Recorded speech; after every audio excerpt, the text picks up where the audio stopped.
véritables pièces de rechange du corps humain, les cellules souches sont capables de se transformer à la demande en différentes cellules présentes dans l'organisme. Muscles, globules rouges, cœur, foie. Transplantées chez un patient, elles pourraient un jour remplacer les cellules de n'importe quel organe défectueux.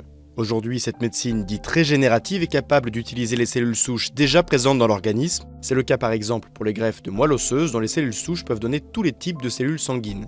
Découvertes dès les années 80, les cellules souches embryonnaires sont quant à elles capables de former tous les tissus de l'organisme, mais elles présentent deux inconvénients. Le premier est un dilemme éthique, de nombreuses voix s'élèvent contre l'utilisation d'embryons à des fins médicales.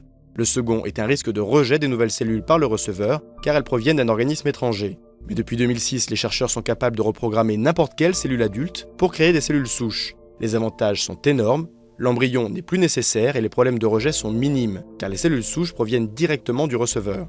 La technique n'est cependant pas sans risque, car pour obtenir une cellule souche, les chercheurs modifient génétiquement la cellule adulte à l'aide de rétrovirus qui pourraient engendrer des mutations génétiques non désirées.